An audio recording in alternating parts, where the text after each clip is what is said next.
നമസ്കാരം. എന്തെങ്കിലും വിളിച്ചു പറഞ്ഞ് രാജ്യത്ത് ജനങ്ങളെ തമ്മിൽ തല്ലിച്ച് മോദി സർക്കാരിനെ താടിയിറക്കാനാണ് ഇന്ത്യ സഖ്യ നേതാക്കൾ ഓരോ പ്രസ്താവന നടത്തുന്നത്. കഴിഞ്ഞ ദിവസം മഠാധിപന്മാരെയും മാഫിയ തലവന്മാരെയും തമ്മിൽ താരതമ്യം ചെയ്ത് സമാജ്വാദി പാർട്ടി അധ്യക്ഷൻ അഖിലേഷ് യാദവ് ഒരു പ്രസ്താവന നടത്തിയിരുന്നു. ഇപ്പോൾ ആ പ്രസ്താവനയ്ക്കെതിരെ രൂക്ഷ വിമർശനവുമായി രംഗത്തെത്തിയിരിക്കുകയാണ് BJPയും RSSും. സനാതന ധർമ്മത്തെ അവഹേളിക്കുന്നത് പ്രതിപക്ഷ നേതാക്കൾ പതിവാക്കിയിരിക്കുകയാണെന്ന് BJP ആരോപിക്കുകയാണ്. കൂടാതെ RSSും ഇതിനെതിരെ വലിയ രീതിയിൽ പ്രതിഷേധവുമായി രംഗത്തുണ്ട്. വോട്ട് ബാങ്ക് രാഷ്ട്രീയമാണ് ഇന്ത്യ സഖ്യത്തിന്റെ രാഷ്ട്രീയ അജണ്ടയെന്നും അതാണ് അവരുടെ ഒരു രഹസ്യമായ അജണ്ടയെന്നും അതിനുവേണ്ടിയാണ് സനാതന ധർമ്മത്തെ ഇപ്രകാരം മോശമായി ചിത്രീകരിക്കുന്നതെന്ന് BJP നേതാവ് ഷെയ്ഖ്സാദ് പൂനെവാല വിമർശിച്ചു. അദ്ദേഹത്തിന്റെ വാക്കുകൾ ഇപ്രകാരമാണ്. അതായത് DMK നേതാക്കൾ പരസ്യമായി സനാതന ധർമ്മത്തെ അവഹേളിച്ചു. ഹിന്ദുക്കളെ ആക്രമികളെന്നാണ് കോൺഗ്രസ് മുദ്ര കുത്തിയത്. ഇപ്പോഴിതാ രാമഭക്തരെ കൊന്നു തള്ളിയ സമാജ്വാദി പാർട്ടി നേതാവ് പറയുന്നത് ഹിന്ദു സന്യാസിമാരും മഠാധിപന്മാരും മാഫിയകളെ പോലെയാണെന്നാണ്. അവർക്ക് മറ്റ് വിശ്വാസങ്ങളെക്കുറിച്ച് ഇപ്രകാരം പറയാൻ ധൈര്യമുണ്ടോ? അവർ ഒരിക്കലും മുസ്ലിമിനെ പറ്റിയോ ക്രിസ്ത്യനെ പറ്റിയോ ഇപ്രകാരം പറയില്ല.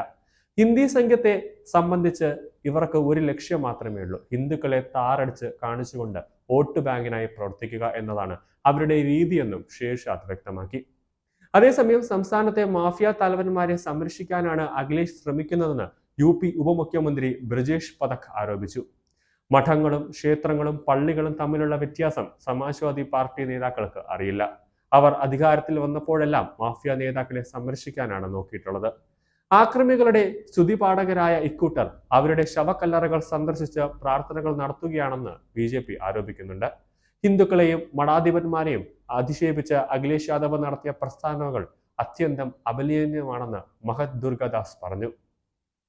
ഒരു മഠത്തിന്റെ തലവനെ ഗുണ്ടാ നേതാവുമായി ഉപമിക്കുന്നത് അയാളുടെ വിവരമില്ലായ്മയുടെ അടയാളമാണെന്ന് അദ്ദേഹം വ്യക്തമാക്കി.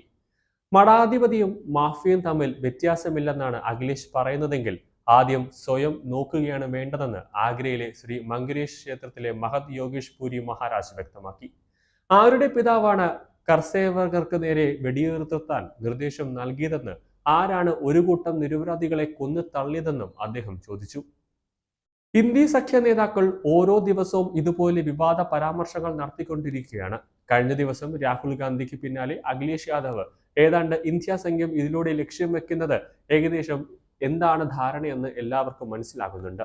ഇന്ത്യ വിരുദ്ധ പരാമർശങ്ങൾ കൂടാതെ ഹിന്ദു മതത്തെ തൊട്ടുകളിച്ച് പിന്നാലെ വലിയൊരു കലാപം സൃഷ്ടിക്കാനുള്ള ഒരു നീക്കമാണ് ഇവർ നടത്തുന്നത്.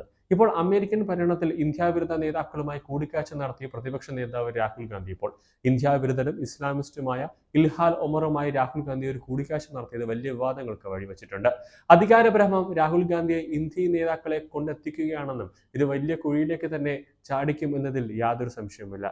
ഇനി വരാനുള്ള സംഭവങ്ങൾ എന്താണെന്ന് നമുക്ക് കാത്തിരുന്ന് തന്നെ കാണേണ്ടതുണ്ട്.